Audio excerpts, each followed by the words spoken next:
kanilang perfect girl, Gabby Garcia!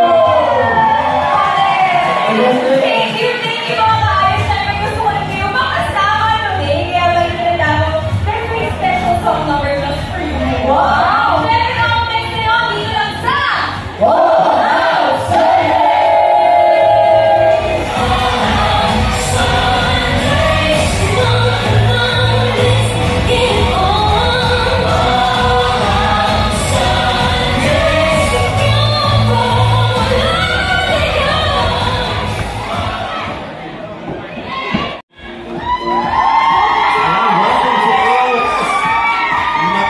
Exciting po ito. Mga ilang parang ano ba ang katangian ng isang kampiyon na hinahanap nyo this season? Sir, ito po. Sige, saan yung hinahanap nyo? Ang hinahanap ko ng kampiyon this season is syempre una sa lahat. Matibay yung loob niya. Pangalawa, matiwala siya sa sarili at talento niya. And ang last ay dapat may willingness siya to learn new things and handa siya sa mga pagsubok na tatahakan niya.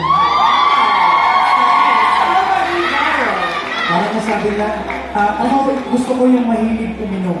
Magtubig bago matubig. Bakit? Hindi, kasi pagpakalma yun. Kalma. Hindi, kailangan agree ako matibay yung loob. Kasi kung sa galing lang, hindi ko makakalera yung galing nila. Pero kailangan, para manalo ka, you have to be able to handle the immense pressure. Diba? Makapagpa-deliver ka ka. Second last and not the least, of course. Rita and Mark, isa lang ang hinihiling ko na maging katamihan ng ating prime finalist ang maging consistent.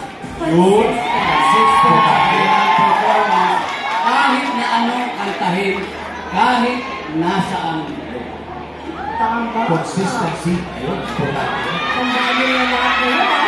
Ibabalak sa inyo sa ating mga grand finalists. Inunahan nila ang ating mga kaayos sa inyong final battle.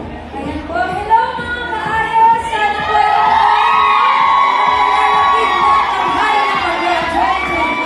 ang huling banggal. Yan mga kaayos, malapit na po yan sa December 4. Alam na yan sa TikTok Block. Kaya sa inyo ko, dito natin invite our kababayans in Japan to watch our finals. Konnichiwa! Start Studio Japan! Hukumen! Honshin no minasan, konnichiwa! Pero bago yan, magkakaroon po kami ng special musical collab kasama ang kinampalan from December 1 to 3. Sa episode na ito, bibigyan din po namin kayo ng updates tungkol sa aming kampiyon journey. Tutukan niyo yan!